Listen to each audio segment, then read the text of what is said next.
요한계시록 11장 3절 2절부터 보겠습니다. 성전 방마당은 청량하지 말고 그냥 두라. 이것을 이방인에게 주었은즉 저희가 거룩한 성을 42달 동안 짓밟으리라. 내가 나의 두 증인에게 권세를 주리니 저희가 굵은 베옷을 입고 1260일을 예언하리라. 이는 이 땅의 주 앞에 섰는 두 감람나무와 두 촛대니 만일 누구든지 저희를 해하고자 한즉 저희 입에서 불이 나서 그 원수를 소멸할지니 누구든지 해하려 하면 반드시 이와 같이 죽임을 당하리라. 저희가 권세를 가지고 하늘을 닫아 그 예언을 하는 날 동안 비 오지 못하게 하고 또 권세를 가지고 물을 변하여 피 되게 하고 아무 때든지 원하는 대로 여러 가지 재앙으로 땅을 치리로다. 저희가 그 증거를 마칠 때에 무지갱으로부터 올라오는 짐승이 저희로 더불어 전쟁을 일으켜 저희를 이기고 저희를 죽일 터인즉 저희 시체가 큰 성길에 있으리니 그 성은 영적으로 하면 소돔이라고도 하고 애굽이라고도 하니 곧 저희 주께서 십자가에 못 박히신 곳이니라. 백성들과 족속과 방언과 나라 중에서 사람들이 그 시체를 사흘 반 동안을 목도하며 무덤에 장사하지 못하게 하리로다. 이 두 선지자가 땅에 거하는 자들을 괴롭게 한 고로 땅에 거하는 자들이 저희의 죽음을 즐거워하고 기뻐하여 서로 예물을 보내리라 하더라. 3일 반 후에 하나님께로부터 생기가 저희 속에 들어가매 저희가 발로 일어서니 구경하는 자들이 크게 두려워하더라. 하늘로부터 큰 음성이 있어 이리로 올라오라 함을 저희가 듣고 구름을 타고 하늘로 올라가니 저희 원수들도 구경하더라. 그 시에 큰 지진이 나서 성 10분의 1이 무너지고 지진에 죽은 사람이 7천이라. 그 남은 자들이 두려워하여 영광을 하늘의 하나님께 돌리더라. 둘째 화는 지나갔으나 보라 셋째 화가 속히 이르는도다. 일곱째 천사가 나팔을 불매 하늘에 큰 음성들이 나서 가로되 세상 나라가 우리 주와 그 그리스도의 나라가 되어 그가 세세토록 왕노로 다시리로다 하니 하나님 앞에 자기 보좌에 앉은 24 장로들이 엎드려 얼굴을 대고 하나님께 경배하여 가로되 감사하옵나니 옛적에도 계셨고 시방도 계신 주 하나님 곧 전능하시니여 친히 큰 권능을 잡으시고 왕노릇 하시도다. 이방들이 분노하며 주의 진노가 임하여 죽은 자를 심판하시며 종 선지자들과 성도들과 또 물론대소하고 주의 이름을 경외하는 자들에게 상 주시며 또 땅을 망하게 하는 자들을 멸망시키실 때로소이다 하더라. 이에 하늘에 있는 하나님의 성전이 열리니 성전 안에 하나님의 언약궤가 보이며 또 번개와 음성들과 뇌성과 지진과 큰 우박이 있더라. 아멘. 기도하겠습니다. 하나님 감사합니다. 새해 첫날 첫 번째 우리 기도원 예배를 드리게 하심을 감사합니다. 이 자리에 하나님의 성령이 충만히 임하게 하시고 아버지의 사랑과 그 은혜로운 뜻이 이 자리에서 펼쳐지기를 원합니다. 우리가 사람을 의지하지 않고 오직 하나님을 의지하며 나아가기를 소망합니다. 오직 주님의 큰 사랑과 뜻이 우리 위에 임하기를 바라오며 주님 저희들을 이끌어 주시고 사랑하여 주시고 주님께서 우리의 이 예배를 축복해 주시기를 복 주시기를 원하옵나이다. 오늘 우리의 이 예배를 주님께 의탁드립니다. 주의 성령을 통하여 오늘도 우리에게 계시록 11장의 말씀의 떡을 뗄 때에 생명의 말씀 하늘의 떡이 우리 심령 가운데 임하게 하여 주시옵소서. 예수님의 이름으로 기도드리옵나이다. 아멘. 예. 하나님께서 이제 요한계시록 11장 여섯 번째 우리가 그 나팔을 보니까 여섯 번째 나팔을 보니까 이제 하나님께서 이제 여섯 번째 나팔 때는 갈대라는 이렇게 자를 갖고 이제 사람의 심령의 이 치수를 재고 있는 거예요. 하나님 앞에 우리가 얼마만큼 자랐고 얼마만큼 이루었는가. 그러니까 뭘 재느냐면 첫 번째 여러분의 마음속에 성전이 얼마만큼 지어졌는가.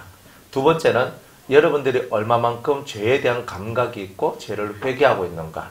그리고 세 번째는 얼마만큼 우리들은 하나님을 예배하는데 정성을 다하고 집중하고 최선을 다하는가.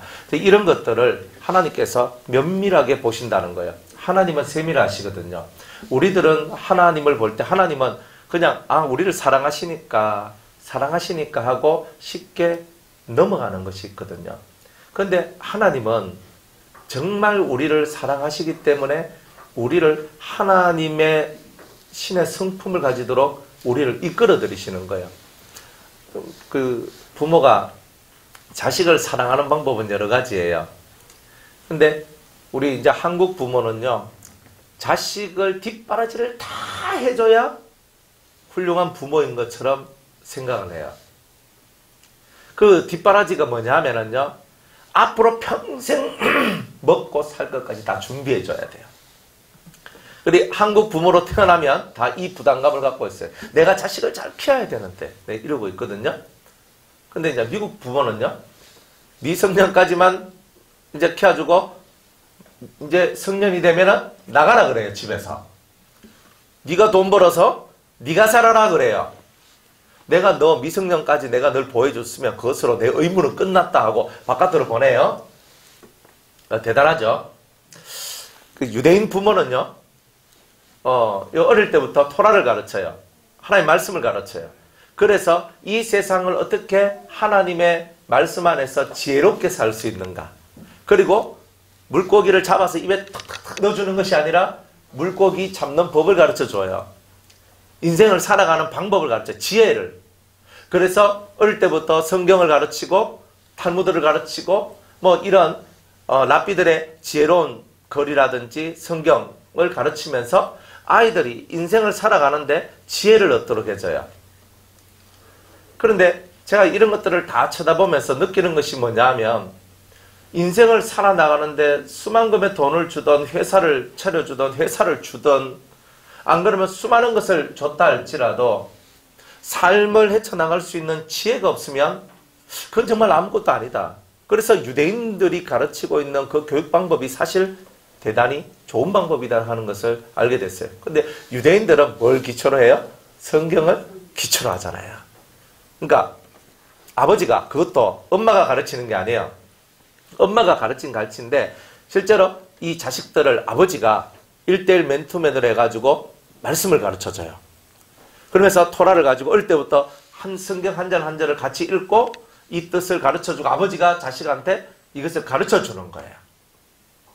그리고 어머니가 그 아이들하고 같이 놀아줘요. 놀아주는데 성경에 있는 절기와 안식일을 어떻게 쉬는 것과 말씀을 어떻게 따라 사는, 이런 것들을 막 가르쳐 주는 거예요. 어릴 때부터. 그러니까 수천 년이 지나도 이들 속에 이 교육이 사라지지 않으니까 이 아이들이 그래서 하나님을 놓치지 않고 살아가는 어떤 이런 것들이 나오더라 이 말이에요. 그러니까 생활 자체가 이미 종교적 삶인 거예요. 생활 자체가 이미 신앙의 삶이 돼버리는 거예요. 그러니까 우리들은 신앙과 이 물질 뭐 챙겨주고 도와주고 하는 것들을 자꾸 따로 생각을 하는데, 근데 천만금의 돈을 우리가 물려줘도 안 되는 것이 있어요. 그런 사람의 인성과 그리고 사람 속에 만들어져야 될 지혜는 천만금을 만들어줘도 그것은 되지 않는다는 거예요. 그래서 어릴 때부터 성경을 읽어주면서 같이 또박또박 글자를 빨리 익히게 만들고, 그리고 그 글자를 통해서 성경을 또박또박 읽도록 만들고, 그러니까 그 아이가 그 뜻이 무엇인지 알지 못하니까 그것을 아버지가 가르쳐 주는 거예요. 얘야, 하나님께서 우리 하신 이 말씀의 뜻은 이것이다. 그러니까 아버지가 할 수 없으면 어머니가 해야 돼요. 그러면서 이렇게 교육을 하고 가르쳐 주면서 어릴 때부터 이 마음의 성전이 세워지도록 만들어주고 하나님을 모시고 살아갈 수 있도록 만들어주는 거예요. 그러니까 어릴 때부터 우리가 해야 될, 어린아이들, 우리 자녀들한테 해야 될 일이 뭐냐 하면은 하나님 마음의 성전을 어떻게 세워야 되냐, 신앙생활 하는데 참된 지혜가 무엇이냐, 세상을 살아가는 지혜를 얻는 가장 근본은 하나님의 말씀에 있고 성경에 있다. 그래서 너희들은 항상 성경을 읽는 것이 너희들의 삶의 라이프가 그냥 내 삶의 그 내 삶 자체가 되도록 그렇게 만들어주는 거예요. 그래서 성경이 하나님께서 말씀하시기를 네 이마에 그죠? 말씀을 붙이고 여기에다가 뭐 통 같은 거 하나 달고 있잖아요. 이 통 같은 거 하나 달고 있잖아요. 검은색 통 이렇게 해가지고 달고 있잖아요. 그러면서 늘 말씀을 이마에 달고 다녀라. 그리고 말씀을 늘 네 손목에다가 메고 다녀라. 그리고 늘 집에 나갈 때에도 항상 이렇게 말씀을 보고 그렇게 나가라. 그러니까 이 사람들은 실제로 그것을 이마에 진짜 메고 손목에 메고 그리고 밖에 나갈 때 그 이 말씀통인데 그 뽀뽀 쪽 하고 나가고 들어올 때 쪽 하고 들어와요. 근데 하나님이 정말 원하는 말씀은 뭐냐면 말씀을 네 이마에 둔다는 말은 그 말씀이 내 삶의 이미지가 되고 내 삶의 능력이 되도록 만들어라는 뜻이거든요. 네 손목에 차고 다니라는 말은 늘 내가 움직이고 살아가는 그 모든 삶의 원리가 말씀이 되기를 원한다는 뜻이고 네 집문에 항상 이 말씀을 두라는 말은 항상 내가 오고 가는 모든 삶 속에서 이 말씀을 기억하고 살아가라는 그런 뜻이 그 안에 담겨져 있는 거예요. 그런데 이런 하나님의 뜻들이 우리의 실생활 속에 그렇게 적용되지 아니하고 그냥 내 이마에다가 내가 이 경문이라 그러니까 이걸 차면 돼. 내 손목에 이거 뭐 매면 돼. 우리 집에다가 그거 말씀통 붙여놓으면 돼. 뭐 우리 같으면은 성경말 성구 뭐 이런 것들을 집에다 벽에다가 딱 붙여놓으면 돼. 뭐 이런 거예요. 내가 성경책 들고 다니면 돼. 근데 그거 아무리 해도 그런 거는 안 된다는 거예요. 아무리 내가 성경책을 들고 다녀도 안 되고 내가 아무리 말씀을 우리 집에 벽에다가 붙여놔도 안 된다는 거예요.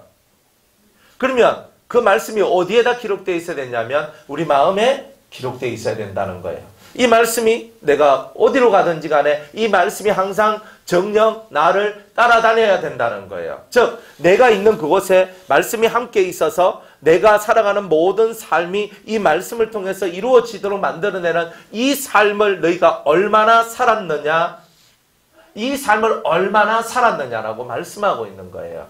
그리고 그것을 내가 세밀하게 내가 너희들을 재겠다 이렇게 얘기하는 거예요. 이렇게 하나님은 세밀하게 우리를 재고 계시는 거예요. 여러분은 어때요? 이 하나님의 잣대에 여러분이 딱 재어졌을 때 오케이, 나는 통과했습니다. 하나님이 100% 그러니까 패스하는 게 있거든요. 네가 패스한데 첫 번째 시험, 두 번째 시험, 세 번째 시험이 있다 치면은 첫 번째 시험 패스했는데 두 번째 시험 패스 못할 수도 있어요. 내가 두 번째 시험 패스했는데 세 번째 시험 패스 못했을 수가 있어요. 세 번째 시험 패스했거든요. 그러니까 와 너무 좋아요 뭐 이런 사람들도 있을 거예요. 우리는 하나님께서 시시때때로 우리에게 시험을 주시고 그 시험 속에서 우리가 얼마만큼 통과하느냐를 보고 계시고 있는 거예요. 그 일생 동안에. 그래서 매일매일 여러분들은 하나님이 주시는 그 테스트 속에서 여러분들을 하나님께서 친히 잣대로 재고 있다는 것을 늘 생각하고 그렇게 사셔야 된다는 거예요. 그래서 청량한다는 거예요. 청량한다는 거. 지팡이와 같은 갈대예요. 이 갈대는요 절대 부러지지 않고 휘어지지 않는 하나님의 능력의 갈대예요. 잣대예요. 이것을 갖고 여러분을 재기를 시작한다는 거예요. 성경 말씀을 기준으로 삼아서 우리가 이것을 배우는데 갈대란 말이 나중에 우리가 이제 보면은 그 원어로 보면은 카논이라는 헬라 말이 있어요. 그 카논이란 말이 뭐냐면은 우리가 말하는 성경을 말할 때 카논이라고 얘기를 해요. 카논. 헬라 말로. 그래서 카논이라고 얘기하는데 그 카논의 원뜻이 뭐냐면 갈대라는 뜻을 갖고 있어요.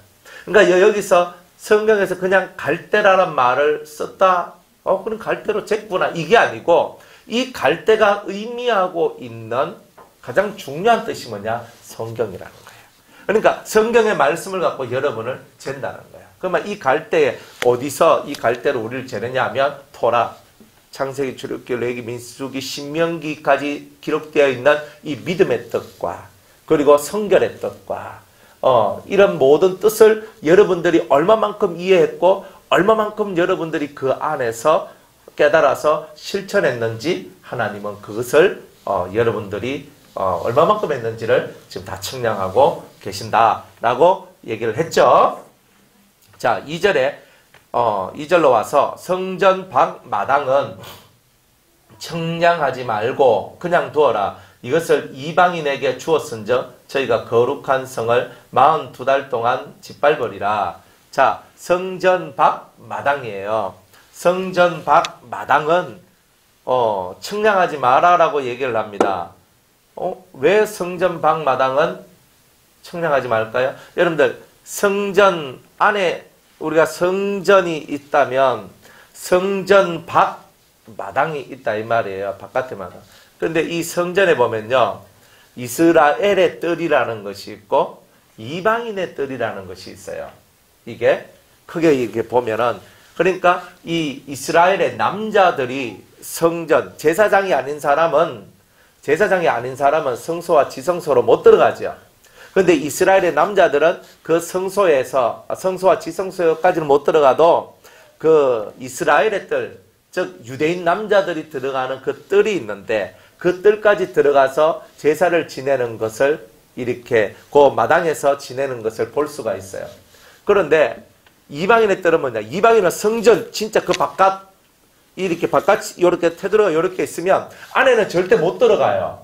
이방인은 더럽기 때문에 걸어가지 못하기 때문에 절대 못 들어간다. 이게 성경이거든요. 그런데 이방인이나 여인들은 다 성전 밖 마당에 다 있었던 거예요.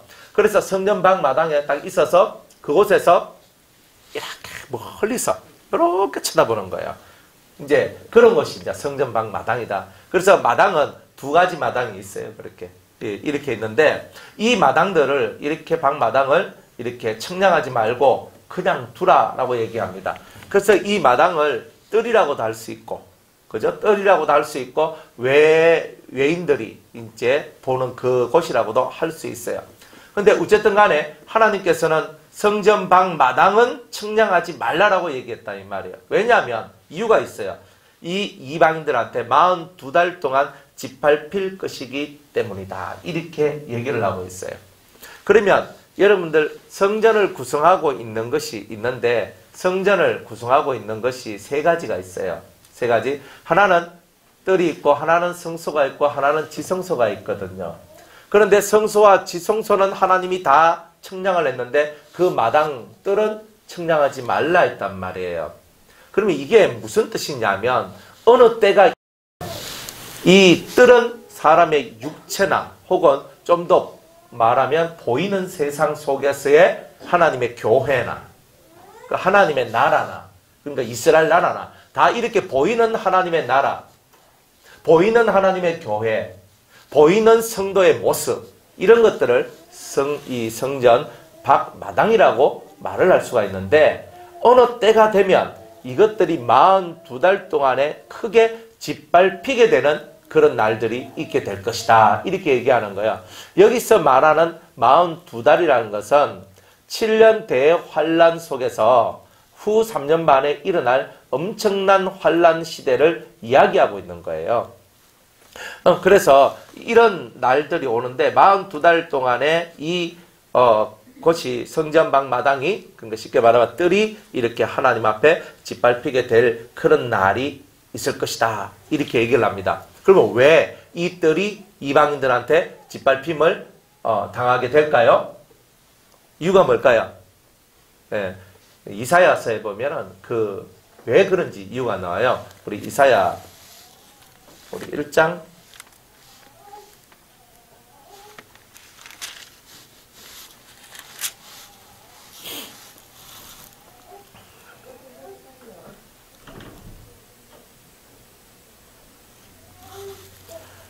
예, 10절로부터 볼게요. 1장 10절로부터. 다 찾으셨어요?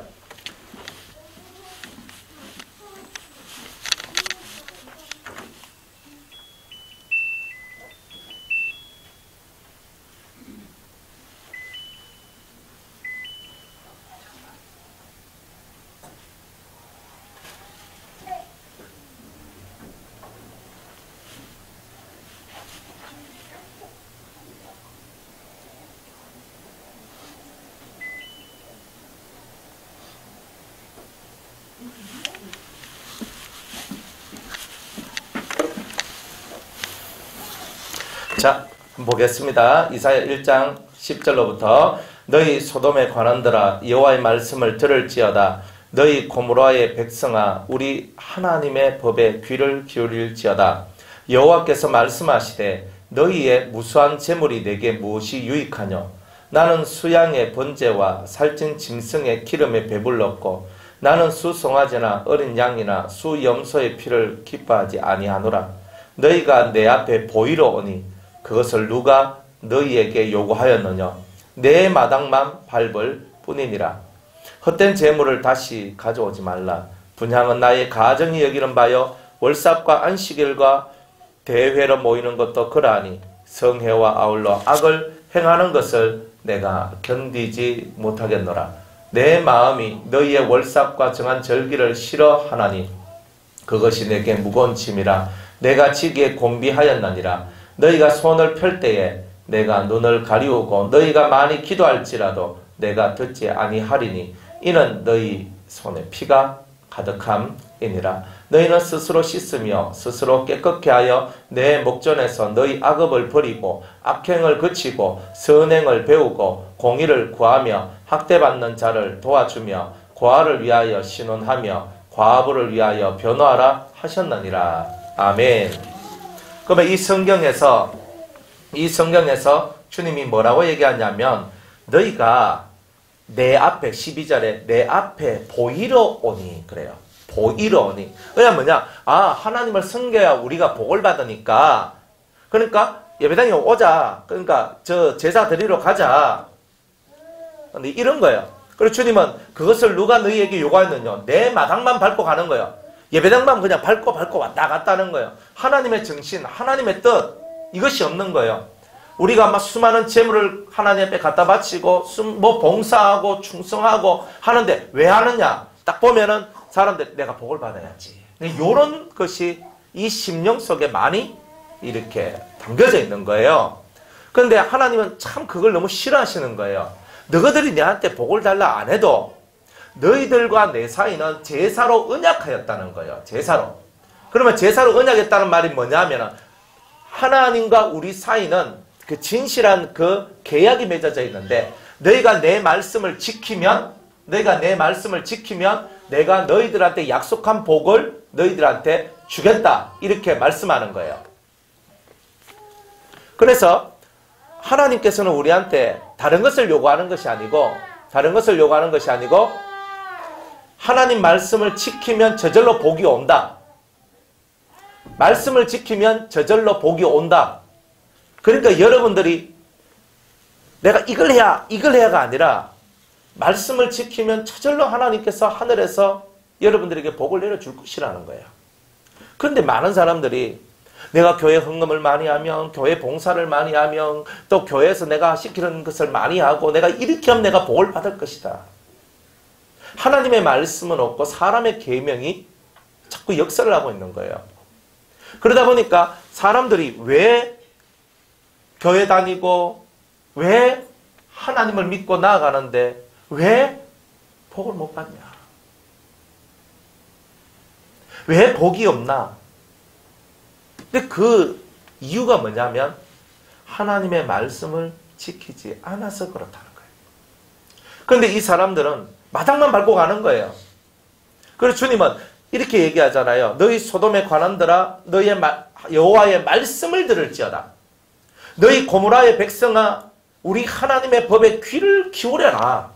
하나님이 원하시는 것은 그 말씀을 듣고 그 말씀에 귀를 기울여서 그 말씀을 지키면 저절로 복이 내려와. 너희들이 복을 받기 위해서 내가 이렇게 해야지 안 해도 저절로 하나님 말씀을 지키면 저절로 복이 내려온다는 거예요. 그런데 우리가 이 교회 다니는 게 마당만 밟고 그냥 저는 주일날 교회 왔습니다. 저는 수요일날도 왔습니다. 저는 금요일날도 왔습니다. 저는요 평일날도 교회 와서 기도하고 평일날도 하고 있습니다. 라고 사람들은 이야기하지만 헛된 재물을 가지고 오고 주님의 마당만 밟고 가는 거예요. 주님 제가 양 5마리 드렸죠. 제가 소 10마리 드렸죠. 근데 주님은 그것을 싫어하는 거예요. 왜? 그렇게 하나님 앞에 제사를 지내고 하나님 앞에 예배를 드렸는데 성회와 아울러 악을 행하는 것을 내가 견디지 못하겠노라. 우리가 하나님 앞에 예배를 드리고 하나님 앞에 이 봉사를 하고 충성을 하고 헌신을 하고 살아가는데 교회 안에서는 우리가 이렇게 살아가는데 우리의 생활 속에서 우리가 생활 안으로 딱 들어갔을 때 내가 예배 드리는 그하고 생활 속에서 그하고 완전히 달라지는 거예요. 완전히 차원이 달라지는 거예요. 그러니까 내 이 속 심령이 하나님 말씀을 기억하는 것이 아니라 이중적인 삶을 살아가고 있는 그런 것을 보니까 하나님께서 견디지 못하는 거예요. 너희들은 가증하다. 마당만 밟고 갔다. 그러니까 그 마당을 내가 심판하겠다는 거예요. 이 마당을. 그러니까 우리가 형식적 신앙생활을 한 모습에 대하여, 형식적 신앙생활을 하는 그 모습에 대하여 하나님은 반드시 심판한다라는 것이 성전 방마당을 이방인에게 주어서 밟히게 만든다는 거예요. 그러면 우리가 성전 마당만 밟고 살아간 신앙이 아니라 그 성소 안에 있는 말씀과 성령의 역사와 기도를 통해서 만들어진 엄청난 신령하고도 신비한 비밀한 역사들을 체험하고 지성소 안에 들어가서 정말 하나님과 커뮤니케이션하는 이런 삶을 살아가는 사람, 진짜 하나님의 뜻이 뭔지, 진짜 하나님의 뜻을 이해하고 그것을 실천하며 살아나가는 그런 사람들한테는 이렇게 이방인들한테 밟힐 일이 있다 없다?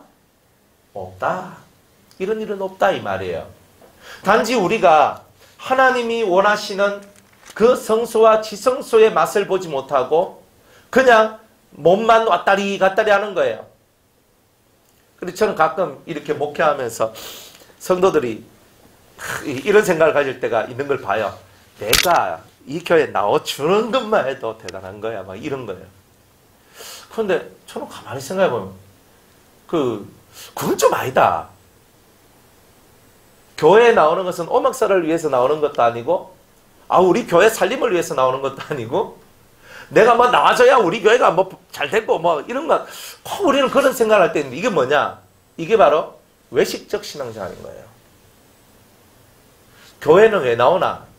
은혜 받고 하나님을 만나기 위해서 나오는 것이다.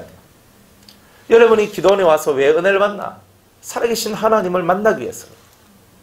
가끔 그런 것을 제가 이렇게 한 번씩 그런 성도들을 볼 때 이 생각이 잘못됐다. 생각이 잘못됐다. 하나님이 원하는 생각을 해야 되는데 너는 하나님의 일을 생각하지 아니하고 사람의 일을 생각하는도다. 이것이 되어버리는 거예요. 사람의 일을 자꾸 생각하니까 하나님의 나라가 크질 않는 거예요. 우리가 하나님 나라 일을 생각하고 살아가야 돼요. 그래서 저와 여러분들이 그런 것을 잘 생각해야 돼요. 예수님께서 12제자를 뽑으셨잖아요. 저는 불만이에요. 왜 불만이냐면 왜 하나님은, 왜 예수님은 제자를 한 12,000명, 12만 명, 한 120만 명 이렇게 많이 뽑아가지고 하면 세상이 그냥 확 한꺼번에 그냥 확 바뀔 거 아니에요. 그런데 꼴랑 이 세상, 이 엄청난 이 세상을 위하여 제자 12명 뽑아가지고 너희는 가서 모든 족속으로 제자 삼으라 이러고 계시는 거예요. 못마땅해요. 못마땅해요. 안 그래요? 좀 더 많은 사람들이 제자로 뽑아주셔서 좀 더 많은 사람들을 주님께서 뽑아가지고 일꾼으로 세워서 그래 하면 안 돼요? 근데 주님은요. 꼴랑 12명을 뽑아가지고 너희들은 내 제자여 사도다. 이래가지고 세상에 보내는 거예요. 너희는 가서 모든 족속으로 제자를 삼으라 하는 거예요. 웃기는 얘기죠. 근데 놀라운 거는요. 각 시대마다 주님이 많은 제자를 뽑는 것이 아니라 당신이 필요하고 또 당신의 뜻에 합당한 자들을 뽑아서 그 일을 감당한다는 거예요. 바울 한 명이 뽑혀져서 우리가 말하는 터키와 유럽 지방의 복음의 문이 열려버렸어요. 그리고 많은 제자들이 하나님 앞에 성령을 받고 은혜를 받은 주님의 제자들이 아프리카로 가고 아시아로 와서 유럽만 복음화된 것이 아니라 아프리카에도 복음이 전파되어지고 아시아에도 복음이 전파되어져요. 그리고 배 타고 떠나게 만들어.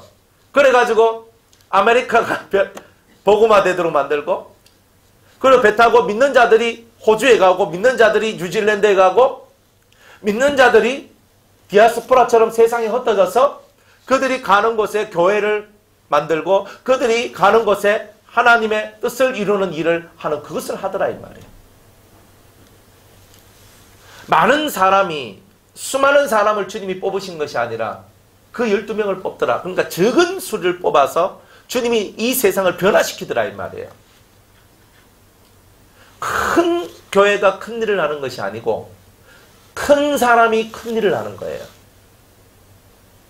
많은 사람이 많은 일을 하는 것이 아니라 하나님을 만난 큰 사람들이 하나님의 일을 하는 거예요. 그래서 여러분들은 하나님을 만난 사람들이 되기를 원하는 거예요. 여러분들이 하나님을 만난 사람이요, 그리고 하나님 안에서 큰 것을 깨달은 사람이요, 큰 것을 배운 사람이 되기를 원하는 거예요. 주님이 사도 바울을 택하셨어요. 다메섹 도상에서 사울아 사울아 하고 불렀어요. 불러가지고 네가 어찌하여 나를 핍박하느냐, 주여 누이십니까? 네가 핍박하는 예수라. 우와, 내가 미치겠는 거예요. 사울이 환장하는 거예요. 나는 이때까지 내가 제대로 잘 일하고 살았는 줄 알았더니만 엉뚱한 일을 하고 살았던 거예요. 그 예수님을 만날 때 내가 하고 있는 일이 제대로 된 일인지 아닌지를 발견할 수 있는 거예요. 그리고 그가 주님을 만나고 난 다음부터 이제 복음을 막 거꾸로 전하기 시작했어요. 예수님이 바로 메시아다. 메시아다. 메시아다. 내가 메시아를 만났다. 와 하면서 막 말씀을 막 증거하는 거예요. 그러다가 이 유대인들이 야가 미쳤는갑다. 이게 제정신이 아니다. 그래서 이 바울을 막 죽이고 뭐 핍박하는 자들이 나오기 시작했어요. 그렇게 나오면서 이 바울이 피하다가 어디 갔느냐면 아라비아로 가요. 자기도 모르는 새 하나님이 몰아가시는 거예요. 아라비아로. 그래서 아라비아라는 곳으로, 그것도 하나의 사막 지역인데 그 지역으로 이 사울을 몰고 가요. 그리고 사울을 몰고 가서 그곳에서 주님이 직접 이 사울한테 하나님의 말씀을 가르치기 시작하는 거예요. 진짜 복음을 가르치기 시작하는 거예요. 그래서 3년 동안 그는 친히 그리스도께서 계시로 내게 말씀해 주셨다라고 갈라디아서에서 말씀하고 있는 것처럼 예수 그리스도의 말씀을 진하게 3년 동안 확실하게 배웠어요. 누구처럼? 제자처럼. 12제자가 3년 반 동안 예수님을 통하여서 말씀을 배우며 성령을 아직 받지 못해서 그들이 그것이 무슨 뜻인지 잘 이해를 못하지만 하여튼 그 말씀을 다 배웠다 이 말이에요. 그런 것처럼 바울도 예수님의 제자 만들기 위해서 예수님도 바울을 3년 동안 계시를 보내주고 하나님 말씀을 배우고 하나님 말씀을 깨달을 수 있도록 그 길을 열어주셨다 이 말이에요. 그래서 우리가 사도 바울을 보고 13번째 제자라고 뭐 그런 말 하지요. 못 들어봤습니까? 하여튼 13번째 제자라고 할 만큼 이 사도 바울이 예수님의 제자로 등극을 하게 돼요. 예수님 살아계실 때는 한 번도 예수님을 만나보지도 못했던 사람이 예수님, 부활하신 예수님을 그가 만나서 그 부활하신 예수님을 통해서 내려오는 주옥과 같은 말씀들을 배우면서 자기 심령을 새롭게 만드는 거예요. 이런 자가 하나님 나라를 세운다는 거예요. 그러니까 그냥 내가 대충 하나님 말씀도 알고 또 하나님 또 섬기기도 하고 교회 충성하고 봉사하고 내가 이렇게 하면 잘할 거야. 이런 것이 아니라 제대로 예수 그리스도를 통하여 제대로 말씀을 배우고 제대로 익히고 제대로 깨달은 자들, 그 적은 무리지만 그들을 통하여 하나님 나라가 세워지고 만들어지는 거예요. 그게 성소와 지성소를 경험하고 체험한 자들은 그렇게 한다는 거예요. 그 사람들은 자기 일신의 유익을 위해 살지 않아요. 자신의 삶의 유익을 위해 살지 않고 오직 그리스도를 위하여, 오직 하나님을 위하여 자신의 전 삶을 바치면서 그렇게 살아가요. 우리들이 살아가는 모든 삶들은 성전의 속에 있는 삶이 되어야 되는데 성전 방 마당만 밟고 왔다리 갔다리 하다 보니까 7년 대환란이 오면 다 엎어지고 무너지고 깨지는 역사들이 나온다는 거예요. 우리가 나는 회개했어요. 아니 하나님이 회개를 받아줘야, 내가 잘못했어요 그런 거 용서를 받아야 회개가 된 거잖아요. 근데 우리는 성전에 가서 성전 방 마당에서 그 제단에서 양을 잡고 소를 잡고 염소를 잡고 막 이래 하면서 제가 제사를 지냈으니까 저는 용서를 받았어요. 감사해요. 이렇게 옛날에 유대인들이 살았던 것처럼 우리들도 그러한 모습으로 살아가는 게 많다 이 말이에요. 제가 하나님 앞에 제가 회개했잖아요. 저 용서해 주세요. 용서해 주셨죠? 고마워요. 이러면서 살아가는 거예요. 그러니까 주님은 뭐예요? 내가 널 용서해 줬다는 말도 안 했고 내가 널 사랑한다는 말도 안 해줬고 내가 너를 뭐 어떻게 해주겠다 말도 안 해줬는데 지 혼자 와서 기도하고 지 혼자 와서 뭐 도취돼가지고 주님이 저를 뭐 위해서 해주셨어요 하고 뭐 그래 끝나는 거예요. 그래 얼마나 주님하고 거리가 먼 삶을 살아가고 있는가. 정말 우리는 원초적으로 마당만 밟고 가는 사람이 아니라 그 성소와 지성소의 맛을 보는 사람으로 우리 자신들이 다시금 세워져야 하는 거예요. 진짜 예수 맛을 보고 진짜 하나님 맛을 봐야 된다는 거예요. 그 맛을 본 사람들은 삶이 달라지는 거죠. 그러니까 내 삶이 파괴되어져야 될 일이 없는 거죠. 그리고 우리 삶이 파괴되어지는 이유는 성전 마당만 밟고 신앙생활하는 삶을 살았기 때문에 내가 파괴되어지는 일들이 나왔다는 거예요. 그러나 여러분들이 성소와 지성소의 맛을 보면서 진짜 살아계신 하나님을 맛보며 여러분들이 살아갈 때 여러분들은 이렇게 성전 마당이 파괴되듯이 여러분들의 삶이 파괴되는 일들은 나오지 않을 거다 이 말이에요. 신년에 여러분들한테 축복된 말씀을 줘야 되잖아요. 이게 축복의 말씀이에요. 여러분들이 하나님 앞에 하나님으로부터 파괴되지 않는 삶을 살아갈 수 있는 길을 여러분들한테 알려드리는 거잖아요. 마당만 밟고 왔다 갔다 하면요 내 삶이 파괴돼요. 그러니까 이 파괴시킨다는 말이 마당을 파괴시킨다는 뜻인데 이 마당은 내 육체이기도 하고 내 보이는 삶이기도 해요. 그러니까 이것이 파괴되지 않으려면 우리는 마당만 밟지 말고 진짜 속에 있는 진짜의 것을 맛봐야 된다는 거예요. 그리고 우리가 성경에 말하고 있는 것처럼 성경이 아니고 우리가 인생살이 속에서도 앙코 없는 찐빵 그 맛없잖아요. 안 그래요? 초장 없는 회 맛이 없잖아. 초장에 찍어 먹고 뭐 간장에 찍어 먹어야 맛있잖아요. 그냥 해가지고 그냥 먹으라 하면은 우리가 뭐 생식하는 겁니까? 그럼 무슨 맛으로 먹어요? 뭐 된장이라도 있고 뭐가 있어야 회가 맛있잖아요. 찐빵도 단팥이 들어가든 슈크림이 들어가든 뭐가 들어가든 들어가야 맛있거든. 근데 우리는 그 맛없는 찐빵을 먹는 맛없다. 그냥 맛없다. 그러니까 교회 일주일 중에 교회 하루 오는 거예요. 그죠? 왜? 맛이 없어. 맛있으면 매일매일 와요. 여러분들 맛집도 먹어도 맛있는 집은요 계속 찾아가요. 맛있는 음식 계속 찾아가잖아요. 안 그래요? 여러분들 목욕탕 가십니까? 맨날 집에서만 하세요? 목욕탕 한 번씩 가시죠? 저도 이래 목욕탕을 가거든요.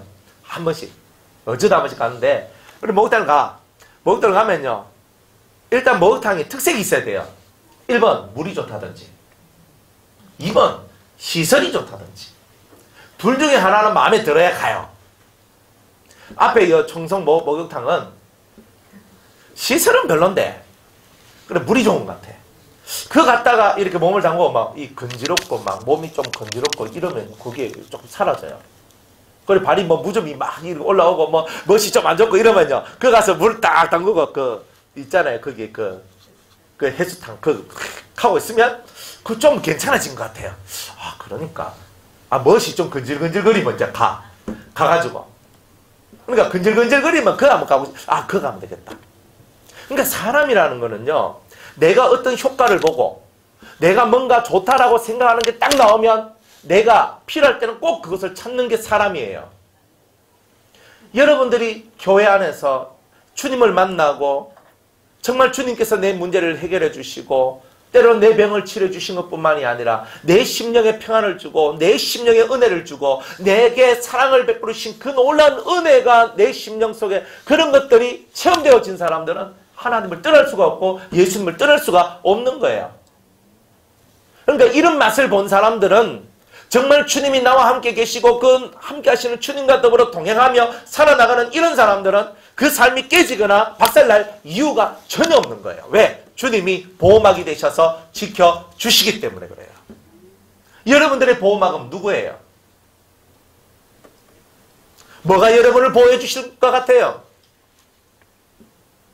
근데 우리는 보호막이 하나밖에 없어요. 예수님밖에 없어요. 예수님이 보호해 주는 거. 하나님이 우리를 보여주시는 거. 이거 외에는 정답도 없고 아무 그거 없어. 사람이 아니요. 돈이 아니요. 내 건강이 아니에요. 내 능력이 아니에요. 내가 가지고 있는 모든 것은 한순간에 다 날아갈 수 있어요. 그러니까 내가 가진 것을 의지하는 사람만큼 어리석은 사람은 없어요. 올 한 해 여러분들이 살아가시는데 진짜 주님만 의지하세요. 마음속에서 주님을 의지하세요. 여러분의 모든 염려를 주님께 맡기세요. 그러면 그분이 다 여러분의 염려를 해결해 준대요. 얼마나 편해요. 내가 염려를 들고 다니니까 맨날 무거워 죽겠는데 이거를 주님께 맡기니까 그 모든 문제를 해결해 준대요. 감사하지 않습니까? 저는 이런 분이 있다는 것 자체가 소망이고 너무 감사해요. 문제가 생겼는데 내 힘으로 해결할 수 없는 문제가 생겼는데 너의 염려를 주께 맡겨라. 해결할 수 없는 이 문제를 주님께 맡깁니다. 그리고 맡겼더니 주님이 해결해 주셔. 해결해 주시는 것을 보면서 하나님은 살아계십니다. 예수님은 살아계십니다가 저절로 되잖아요. 그러니까 내 주의 집에 오는 것이 즐거움이 되고 기쁨이 되는 거예요. 그리고 때가 되니까 내가 있는 곳이 곧 주님이 계신 곳이요. 주님이 계신 곳에 내가 있다는 것이 느껴지기 시작하는 거예요. 그러다 보니까 내가 방에 있어도 주님이 계시고 내가 목욕탕에 가도 주님이 계시고 예배당에 와도 주님이 계시고 회사에 가도 주님이 계시고 내가 공부해도 주님이 계시고 내가 밥하는데 주님이 계시는 거예요. 내 주님을 모신 곳이 하늘나라가 되어버리는 거예요. 그러니까 처음에는 예배당에서 기도하고 예배당에서 주여 주여 했는데 어느 때가 되니까 정말 주님이 나와 함께 계시니까 내가 서 있는 이 자리가 성전이 되고 내가 서 있는 이 자리가 은혜의 자리가 되는 거예요. 그런 식으로 우리 신앙이 발전된 사람들은 절대 그 성전방 마당이 훼손되거나 그것이 부서지거나 그것이 파괴되어지는 일은 없다 이 말이에요. 그리고 주님은 우리한테 이걸 말씀하고 있는 거예요. 너 진짜 예수 믿니? 너 진짜 예수 믿니?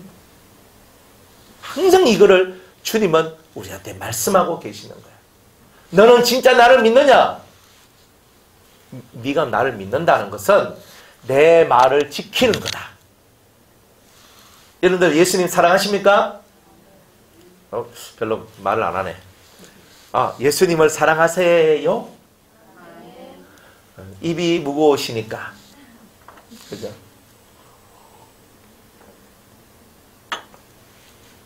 요한복음 14장 21절에 나를 사랑하는 자는 나의 계명을 지키는 자다. 여러분이 믿는 자는요.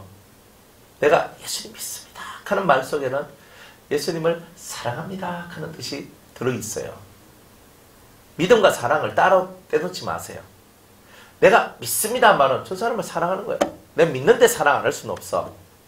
믿으면 자연스럽게 사랑하는 마음이 생겨나고 올라오게 돼 있어요. 그러니까 나는 믿습니다 라는 말 속에는 사랑하는 마음이 있어요. 여러분이 주님을 믿는다는 말은 그 말씀을 믿는다는 거잖아요. 내 예수 믿어 그러니까 난 구원받아 이게 아니고 그분의 말씀을 믿는 거잖아요. 그리고 그 말씀을 지킴으로써 복이 온다는 것을 믿는 거잖아요. 그러니까 내가 믿는다는 말은 그분을 사랑한다는 뜻이 포함되어 있는 거예요. 나는 예수님 믿습니다는 말은 나는 예수님을 사랑합니다 이 뜻이 포함되어 있어요. 그러면 당연히 주님의 계명을 지켜야 돼요. 난 당신을 믿습니다. 난 당신을 사랑합니다 하는데 그 사람이 내한테 했는 말을 하나도 안 지켜. 그러면 사랑도 아니고 믿음도 아니잖아요. 누군가 제가 우리 박명주 성도님을 집사님이자 성도님 가면 안 된다. 집사님을 믿어요. 제가 집사님 믿어요. 전 집사님 믿습니다 했거든요. 그 말은 집사님이 저한테 무슨 말을 해도 나는 그 말을 다 그대로 믿음으로 받아준다는 거예요. 신뢰한다는 뜻이에요. 안 그래요? 근데 우리는 사람들을 잘 믿을 수가 없죠. 내 지갑, 내 통장, 내 인감도장 맡겨줄 수 있겠습니까? 그거 좀 위험한데. 위험하잖아요. 저 사람이 내가 언제 봤다고 내가 저 사람한테 내 인감도장을 맡겨, 내 통장을 맡겨, 내 카드를 맡겨. 사실 저도요. 제가 뭐 물건 사오라고 제가 카드를 이렇게 주는데 그 카드 한도가 한 2천만 원 된다면 해보십시오. 와, 내가 줬는데 걔가 그거 들고 날라가지고 2천만 원 막 꺼가지고 이제 막 걔가 막 도망갔다 하면 근데 카드를 누구한테 주겠어요? 믿는 사람한테 줄 거 아니에요. 그래 믿습니다. 왜? 당신이 내 마음과 내 뜻 안에서 모든 것을 할 줄로 나는 신뢰하기 때문에 나는 그렇게 한다는 거예요. 주님을 믿는 사람은요, 주님의 말씀을 지키는 것이 당연한 거예요. 목자가 양의 음성을 알고 양이 목자의 음성을 아는데 왜 양이 목자의 음성을 안 듣겠어요? 주님이 말씀하시기를 너희가 내 양이 아니므로 내 목소리를 듣지 아니하는도다. 이리 얘기하는 거예요. 주님의 말씀을 들어야 돼요. 한국 기독교의 큰 병폐가 뭐냐? 믿음으로 구원받습니다 하고 끝내버리는 거예요. 근데 그 믿는다는 게 뭐냐? 그 말씀을 지켜가는 게 믿는 거예요. 근데 말씀을 안 지키고 우리가 난 믿습니다만 하고 있어. 생활에 능력이 없어. 우리가 생활 속에 능력이 없다는 말은 경건의 모양은 가지고 있는데 경건의 능력은 부인하는 자라 하는 그것에 우리가 소속되어 있으니까 그런 거예요. 우리가 거룩하면, 우리가 경건하면 능력이 나와요. 역사가 나와요. 제가 송구영신 예배를 드리면서 우리 이제 유성교회에서 송구영신 예배를 드리는데 참 감회가 새로운 거예요. 그리고 성도님들 저 바라보면서 참 여러분들 많이 저를 참아주셔서 감사합니다. 왜 그러냐면 생각해봐요. 일주일에 한 번, 그것도 주일 낮 예배 꼴랑 예배 드리면서, 그죠? 그 성도들이 저를 참아주는 거잖아요. 인내해주고 있는 거잖아요. 근데 그 세월을 수년 동안 지내도록 했거든요. 물론 중간에 말도 있었어요. 근데 우리 목사님 맨날 바깥으로만 나가네. 그런 이야기가 왜 없겠어요? 저한테 와서 직접 말은 못해도 진짜 그런 게 있었거든요. 들리는 말만 해도 내가 그런 말을 내가 여러 번 들었어요. 그러니까 저도 참 미안하고 죄송하잖아요. 그런데 어째요? 뭐 하나님께서 바깥으로 보내니까 나왔어. 근데 열심히 살았거든요. 정말 열심히 살았어요. 그런데 열매가 만들어지기 시작했어요. 그래서 열매가 만들어져서 이제 유성교회에 청년들이 한 명, 두 명, 세 명, 네 명, 다섯 명, 여섯 명 계속 오는 거예요. 계속. 오다 보니까 성도님들이 이야 우리 목사님 나가더니만 야 열매가 만들어지네. 열매가 만들어졌다는 말은 그리스도의 뜻을 실천하고 이루어갔기 때문에 열매가 만들어져요. 여러분들 열매라는 것은 그냥 만들어지지 않습니다. 어쨌든 간에 주님의 뜻을 한번 이루어 보려고 노력을 했고 최선을 다했는 거예요. 그래서 열매는 만들어진 거예요. 그래가지고 하면서 그 청년들이 교회 들어오니까 교회가요 이 분위기가 확 바뀌어버렸어요. 청년부가 지금 작년에 결혼하고 막 이런 청년, 우린 결혼하면 그 위로 이제 아저씨 아줌마들 가 젊은 아줌마들이 가는 그 회로 이제 올라가거든요. 기관으로 올라가거든. 결혼을 했는데 14명이 올라갔어요. 청년부에 14명이 올라가고 20 몇 명이 남았어요. 와 감사하지 않습니까? 그리고 제가 그걸 보면서 참 은혜로다. 제가 은혜로다 그랬어요. 그래서 이야 이게 미래를 위한 하나님의 은혜다 그랬거든요. 아니 젊은 사람이 없으면 어때요? 교회가 정체되잖아요. 또 이 젊은 것들이 결혼을 해가지고 이제 애를 낳잖아요. 서리집사 임명하는데 그 20대 청년들이 애를 안고 와서 서리집사 임명장을 받아. 하나가 안고 오고 그 다음에 또 안고 오고 그 다음에 또 안고 와. 그러니까 계속 애가 낳아지는 거예요. 그러니까 이 마음속에서 대단히 감사한 거예요. 이 감사함이 나오는 거예요. 그래서 하나님의 은혜다. 그 모진 세파, 그 모진 힘든 시간들을 다 지나고 하나님께서 주시는 은혜가 바로 이거구나. 이제 이런 것들이에요. 그래서 바깥에 나가서 그런데 그곳에는 많은 사람들의 인내가 있었다는 거예요. 여러분들도 열매를 거두려면요. 인내를 해야 돼요. 어디에서? 그 자리에서.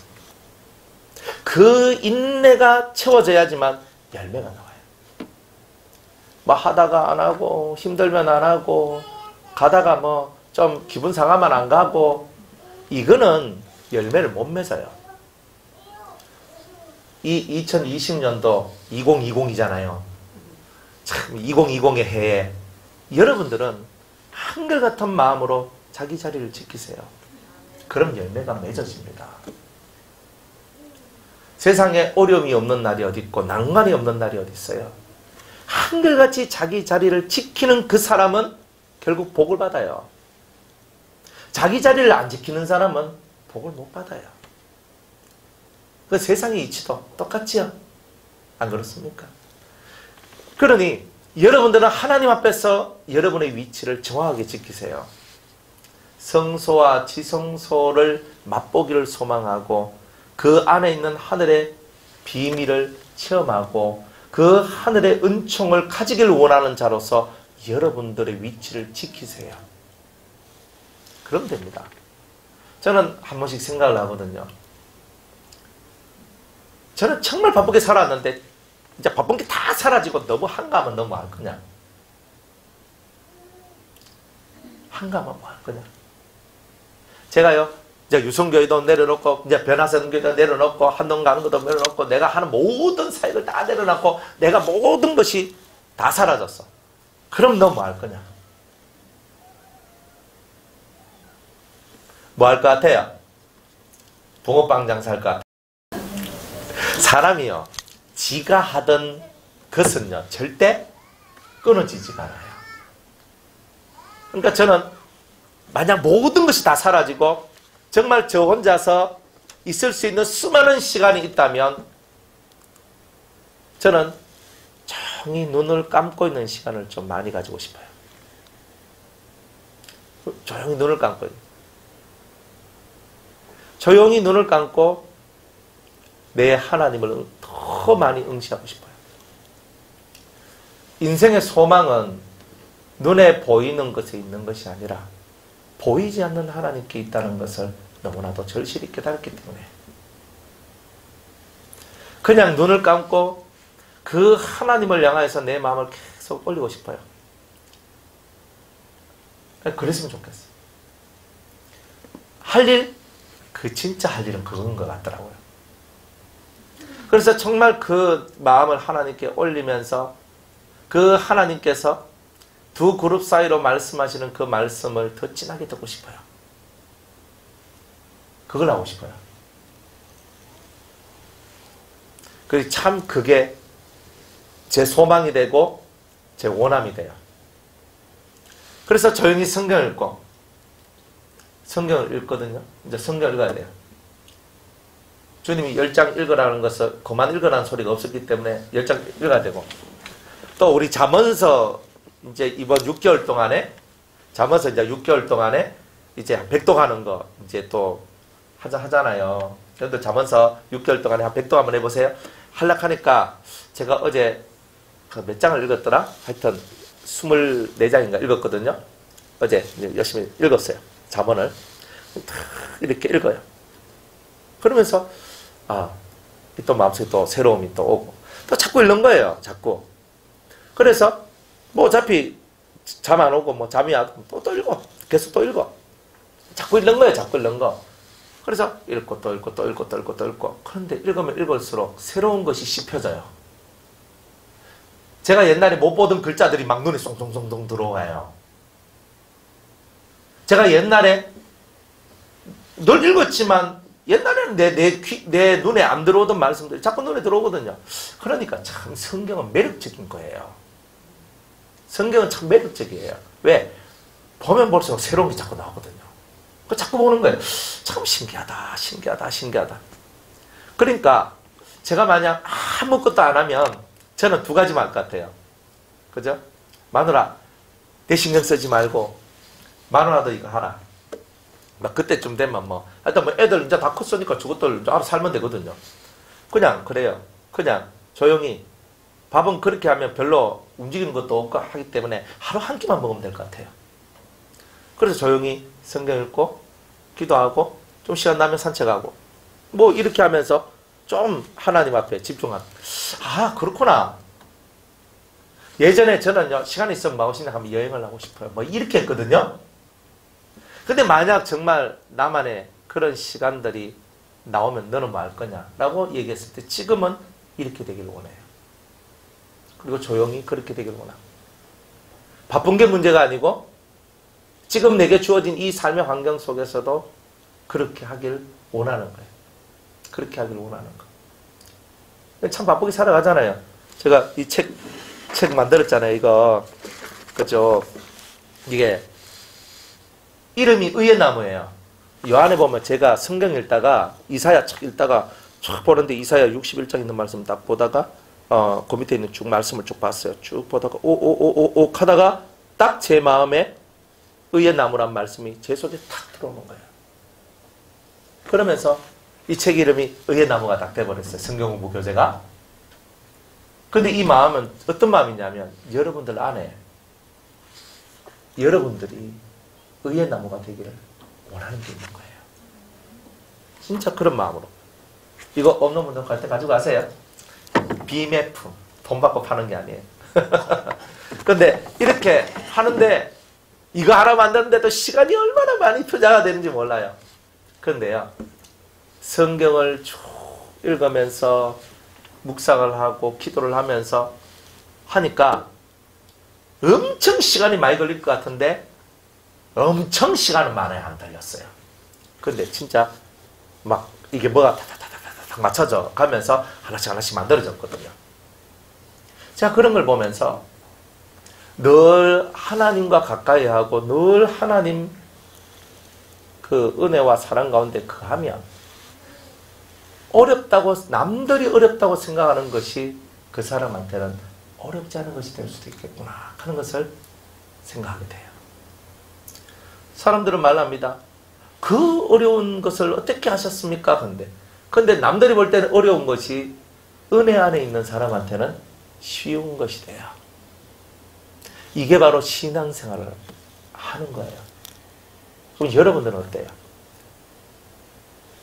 매일매일 살면서 하나님이 여러분들과 함께 계시면 남들이 볼 때 그 어려운 일들을 하는데 아니거든. 요셉이 애굽의 국무총리가 되었는데 그 7년, 6년, 2년 이제 제가 됐을 때 자기 형님들이 찾아와요. 저 같았으면 싸그리 그냥 다 잡아부지. 저것들 그냥 인간들이 배가 고프다고 이제 여기 왔어? 이러면서 감옥에 다 넣고 한 놈씩 끄집어내 고문하면서 그죠? 내가 나를 이렇게 고생하도록 만들었던 너것들을 내가 가만히 놔두겠어? 하면서 막 주리를 틀어라 하고 막 이러면서 막 그러면서 고통당하는 걸 보고 내가 즐거워하면서 하하하하 이러면서 살 거 아니에요. 근데요 이 요셉은 그렇게 안 살아요. 형님들 제가 형님들을 어찌할 거라고 생각하지 마세요. 우리의 이 가족들을 일족들을 살리기 위하여 하나님께서 먼저 저를 이곳으로 보내신 겁니다. 저는 하나님의 뜻 안에서 이곳에 왔고 고생은 많이 했지만 하나님의 뜻을 저는 압니다. 그래서 그 어려운 형님들을 용서했고 그 어려운 상황 속에서 종이 되었는데 종이 되어서 더러운 인생 하고 인생 포기한 것이 아니라 종이 되어도 최선을 다해서 주인의 살림이 주인의 재산이 늘어나도록 최선을 다해요.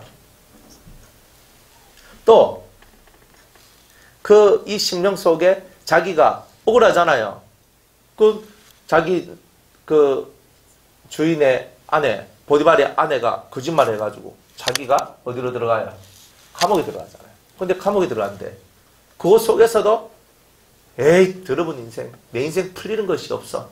그러면서 안 좋은 마음을 가질 수도 있는데 보디발의 그 전폭 신뢰하면서 전폭적인 화를 받는 그 장소까지 내려갔거든.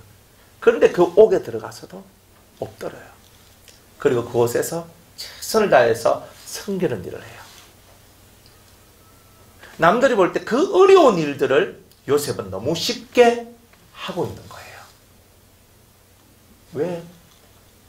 그 이유가 뭘까요? 그 그는 성경에 말하고 있는 것 같이 나는 하나님을 경외하는 자입니다. 그런데 그 답이 있는 거예요. 여러분들이 진정 하나님을 경외하는 자가 되면 하나님의 은혜와 하나님의 능력을 그대로 맛보는 자가 될 것이고, 남이 볼 때 그 어려운 일들이 여러분한테는 쉬운 일이 될 겁니다. 그게 하나님 나라의 비밀을 아는 사람한테 이런 은혜가 나오는 거예요. 그래, 여러분 신세한탄 할 거 없고요. 내 인생 와그로는 할 거 없어요. 나는 왜 이럴까? 나는 왜 내 인생이 이것밖에 안 될까? 왜 안 풀릴까? 나는 왜 종으로 팔려갈까? 나는 왜 억울하게 감옥 속에 들어갔을까? 근데 그 속에 하나님을 경외하는 자는 항상 하나님이 함께 하시니까 그 모든 상황 속에서도 내 주의 뜻이 이루어지기를 원하나이다.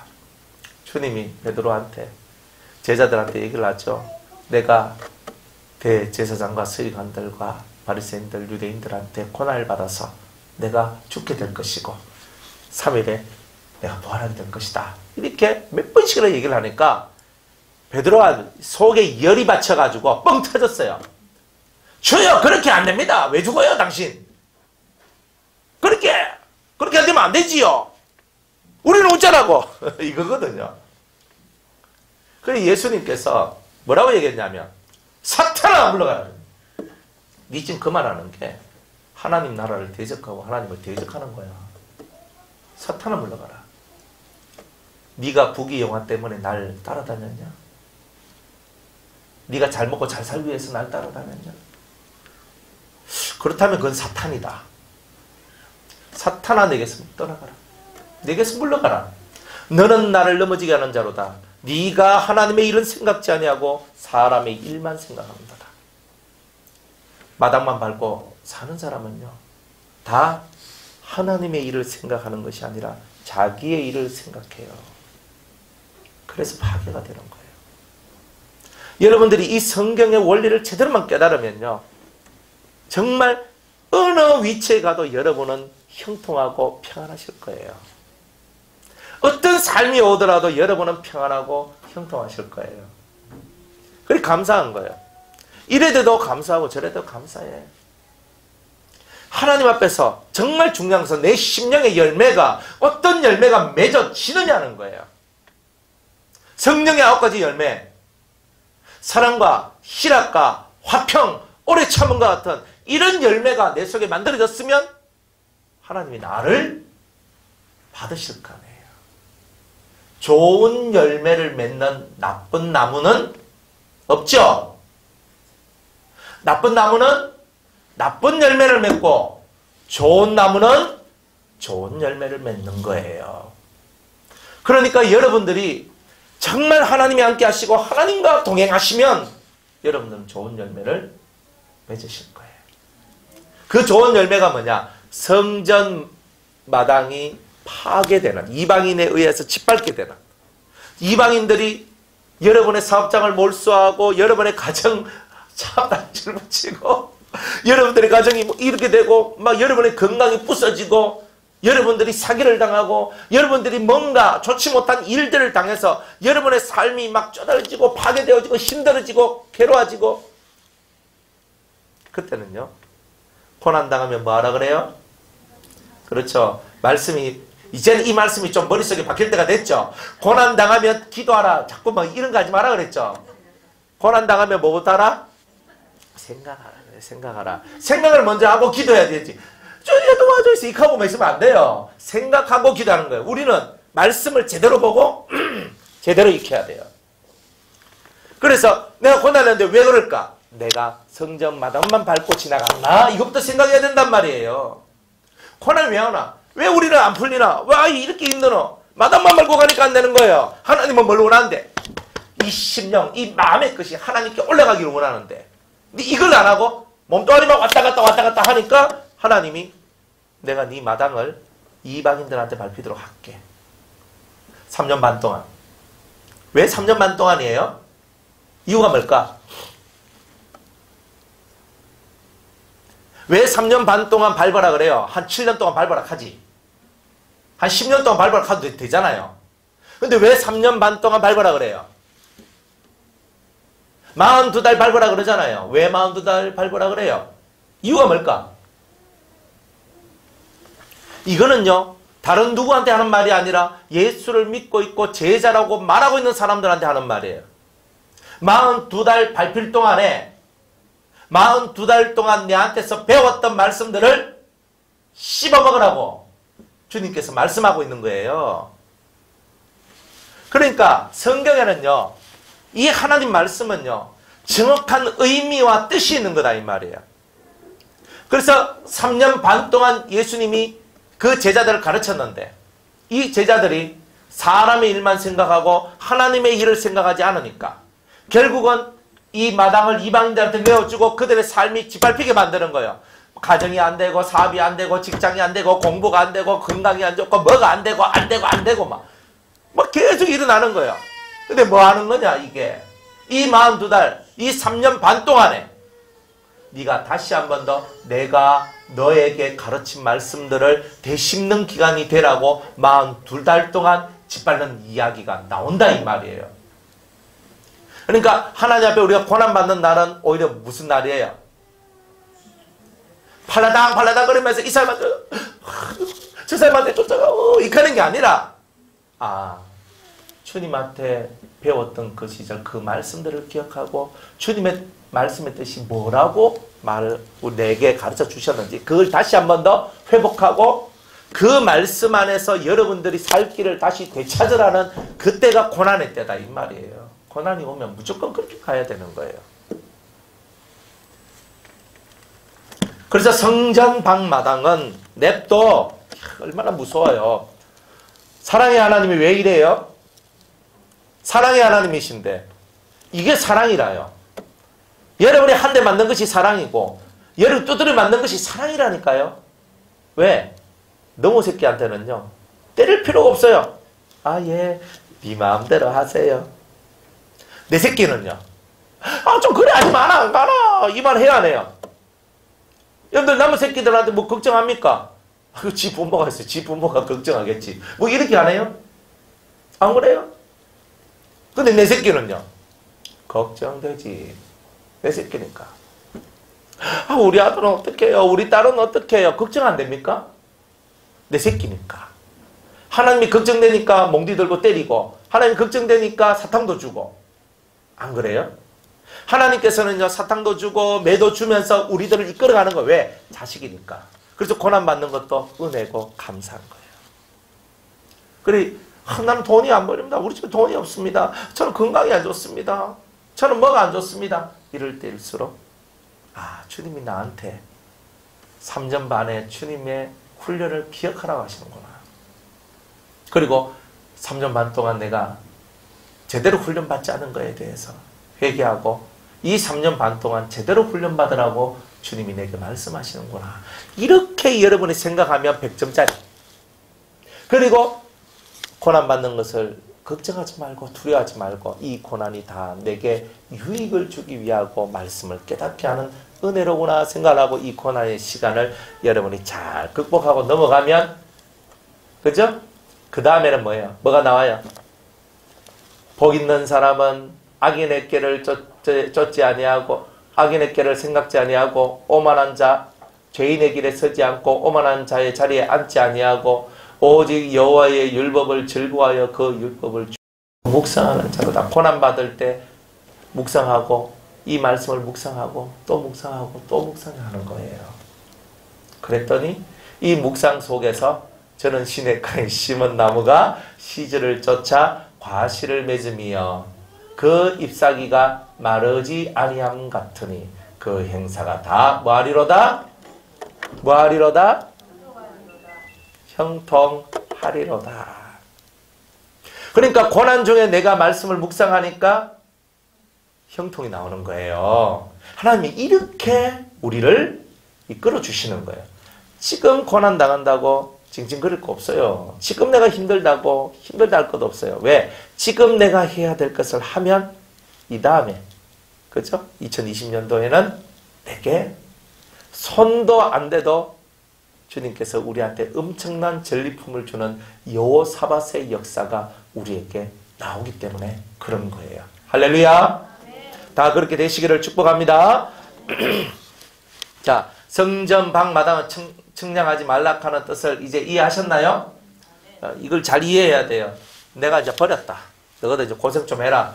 너가 고난 엄청 받을 거다. 자, 이 뜻이에요. 기본 뜻은 자, 7년 대환란 전에는 금방 제가 말한 이런 뜻으로 이 말씀이 여러분들한테 임하는 거고, 7년 대환란 때가 되면 진짜 모든 인생을 정리시켜버린 거예요. 이 세상의 모든 것을 정리시키는 거예요. 그러면서 네가 마음의 성전 잘 못 세웠지, 너 회개 네 덜 했지, 그리고 너 지금 이런 네 이렇게 하나님을 예배하는 것이 시통치 않았지, 거기에 대한 값으로서 네가 고난을 받게 될 건데 42달 동안에 너는 극심한 고난을 받게 될 것이다. 이게 바로 7년 대환란 속에서 일어나는 일이다 이 말이에요. 가끔 그저 제 아들도 7년 대환란이 온다면 제가 하고 있는 모든 것이 의미가 없겠지요.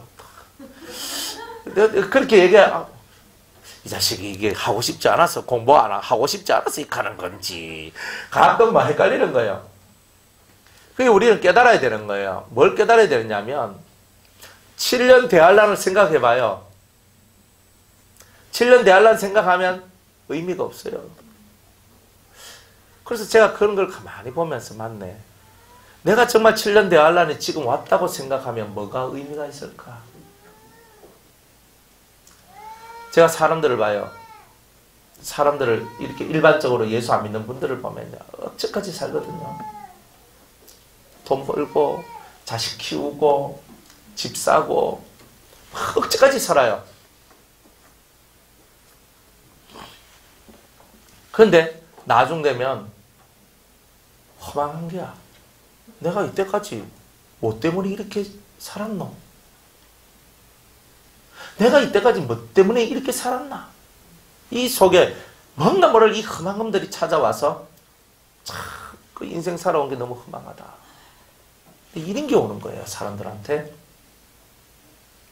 여러분들 열심히 사셨죠? 예수 믿는 사람은 부귀영화를 위해서 살지 않아요. 하늘의 영광을 위해서 살고 하늘의 뜻을 이루기 위해서 사는 거예요. 그냥 내 몸 하나 있을 곳이 있으면 됐고, 내가 그냥 밥 안 굶고 먹고 살면 되는 거예요. 애들 가르치려고 하는 거 돈이 필요합니다. 돈 없으면 안 가르치면 돼요. 맞잖아요. 아멘. 여러분들 새가 빠지게 가르쳐가지고 미국 유학 보내고 뭐 해가 기러기 아빠 만들고 해가 열심히 해도 나중 되면요, 어릴 때 미국 보냈더니만 아빠는 영어를 못하고 애는 영어를 하네? 그죠? 하이 파파 어찌고 저찌고 찌찌찌찌찌 하는데 한마디 못 알아먹는데 하고 지새끼하고 대화 한마디 못하는 애비가 됐어요. 한국 놈이 가서 미국에 가서 어릴 때 가가 유학 가가지고 막 어릴 때부터 가가지고 막 했는데 아빠 나 돈 필요해요 하면 전화하고, 엄마가 전화할 때도 돈 필요해요. 여보 돈 필요해요. 애가 전화할 때도 아빠 돈 필요해요. 10년 뭐 십몇 년 열심히 일해가지고 지는 라면 끓여 먹고 지 와이프하고 아들은 그곳에 스테이크 구워 먹고 이러면서 열심히 해가지고 기러기 아빠 해가지고 해줬는데 나중에 되면 또 그 보면 또 안 좋은 일들이 막 벌어지고 내가 뭐 따라 내 일했나. 그러니까 자식들은 이렇게 해요. 아버지 때문에 제가 안 컸습니까? 그것으로 만족하세요. 아버지가 할 일 정말 열심히 하셨습니다. 근데 걔는 미국 사상이거든요. 미국 사상이 뭐냐면 개인주의예요. 아버지 인생은 아버지 살고 내 인생은 내가 사는 거예요. 서로 우리 인생 간섭하지 맙시다. 이게 미국 개인주의거든요. 미국 보내놨더니 막 그게 물이 확 들어가가지고 아버지 지금까지 키워주시고 돈 보태주셔서 감사합니다. 네, 이제 제 인생 제가 열심히 살겠습니다. 이제는 더 이상 돈 안 보내주셔도 됩니다. 끝나. 참 슬프지 않습니까? 근데 흥부짓같이요. 가난하고 배가 고파서 동냥해가지고 형님한테 가서 뺨에 주걱과 한 대 맞고 와가 밥벌떼기, 야, 여기 밥벌떼기 있다, 띵구라 하면서 이렇게 얘기하면서 자식들 기름진 밥을 먹였지요. 밥하고 자기 기름하고 섞여서 기름진 밥을 먹였잖아. 아니 그렇게 하면서 겨울에는 추우니까 입을 모가지 구멍 그저 흥분의 식구가 뭐 하여튼 12명, 13명이면 구멍 13개를 딱 내가지고 아빠, 엄마, 새끼 11 해가지고 탁 들어가가지고 호텔에 너무 자는 거예요. 그렇게 한 자식이 훨씬 더 부모를 사랑하고 위하고 그리고 정감이 있어요. 근데 우리가 진짜 좋은 것이 좋은 것인지 우리가 세상살이 할 때 이게 진짜 좋은 것인지 나쁜 것인지 모르고 살 때가 많아요. 자식이 아무리 잘 돼도 그 자식이 부모를 잊어버리면 부모는 외로운 거예요.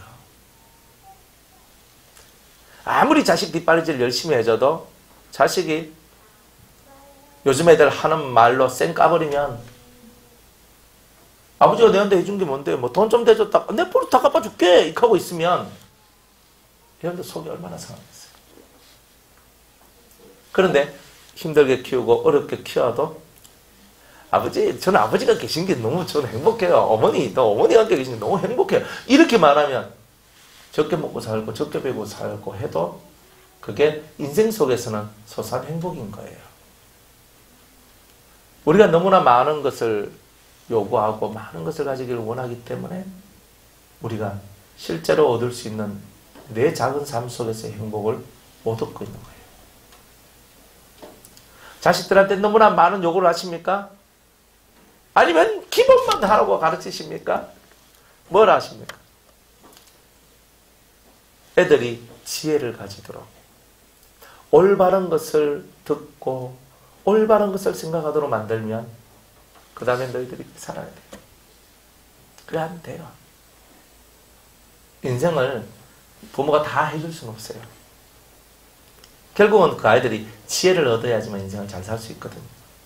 그러니 돈으로 애들을 가르치려 하지 말고 성경을 읽히고 오히려 학원 안 보내고 오히려 다른 데 안 보내도 성경을 가르치고 성경을 배우고 예를 들어 이렇게 하다 보면요 머리가 또 튀어져. 그러면 애들이요 공부를 해도요 잘해요. 참 신기하죠. 그러니까 머리가 튀어지면요 내가 생각한 이상의 이야기들이 나와요. 학교 공부만 하고 장고서사가 열심히 공부하는데도 전교일등해요. 그 왜 그러냐? 머리가 튀어지면 돼요. 그러니까 우리가 너무 많은 돈을 투자하고 너무나 많은 돈을 자식들한테 그렇게 해가지고 뭐 하려고 하니까 인생 무게가 너무 무겁고 힘이 든 거예요. 그럼 우리는 그렇게 살지 않은 거예요. 예수 믿는 사람. 예수 믿는 사람은 우리의 모든 인생을 주님께 맡기고 우리 자식의 인생도 주님께 맡기면서 어릴 때부터 말씀을 가르치고 하나님의 지혜를 가르치는 것. 이거를 함으로 말미암아 우리의 자식들이 정말 지혜로운 자식이 되고 지식 있는 자식이 되고 명철하고 총명한 자식이 되는 것.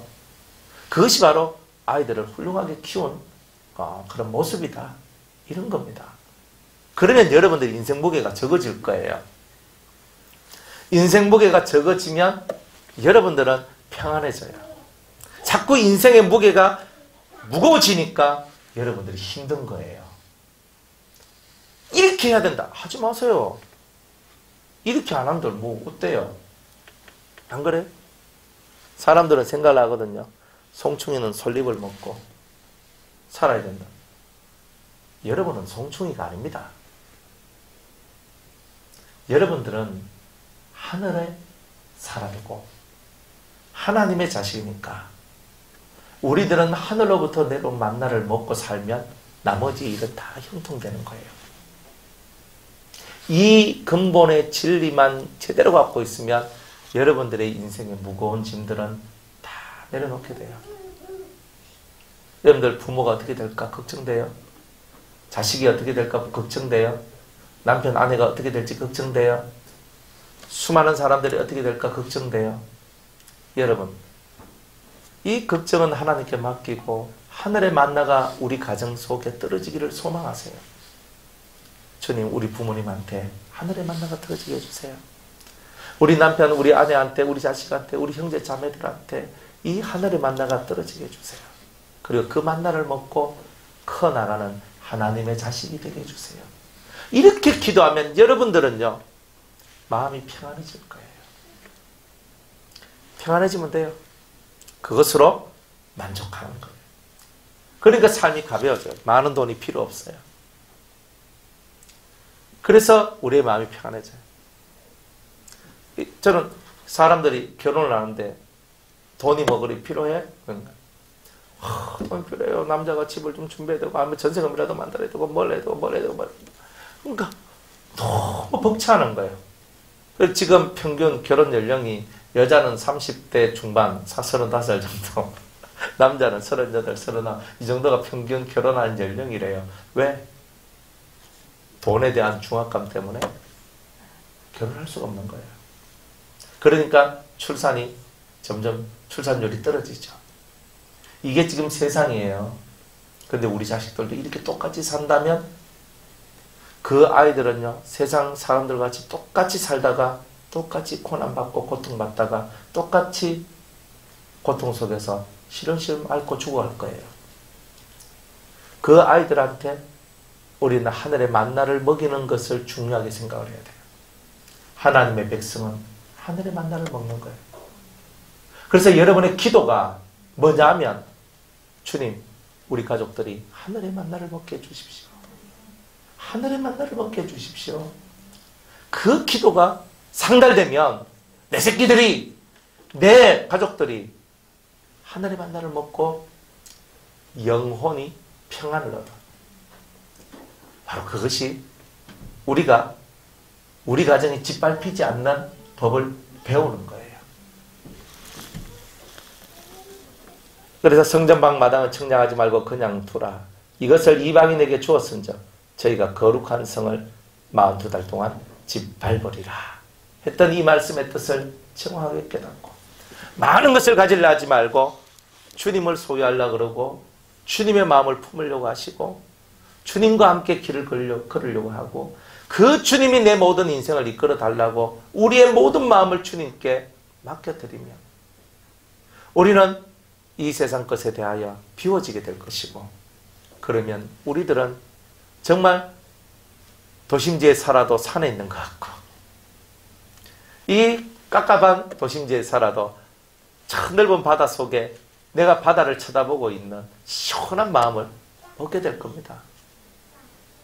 산에 올라가서 청량감 있는 공기를 마시고 바다에 가서 넓은 이 큰 바다를 바라보며 마음이 시원해지는 것처럼, 뚫히는 것처럼 저와 여러분들도 그러한 심령으로 사는 것, 이게 바로 우리가 가야 될 신앙의 길이 아니겠느냐는 거예요. 매일매일 생각을 하십시다. 내가 사람에 의해서 살고 있나? 하나님에 의해서 살고 있나? 매일매일 생각하십시오. 묵상하십시오. 하늘의 만나가 나를 먹이고 나를 살리고 있나? 아니면 밥만 먹고 살고 있나? 매일매일 이것들이 여러분들 마음속에 있을 때 여러분들은 오늘도 기쁘고 오늘도 평안한, 정말 하나님 안에서 세상 것에 대해서 비워진 우리가 되어 세상이 줄 수 없는 그 평안을 얻게 될 것입니다. 이 올 한 해 여러분들 이렇게 사시고 여러분들의 마당이 밟히지 않고 오히려 하나님의 보호를 받는 마당이 되기를 원합니다. 그래서 여러분의 심령 속에 진실한 평화가 여러분의 삶을 이끌어 가시기를 주의 이름으로 축복합니다. 자, 오늘 여기까지 하겠습니다.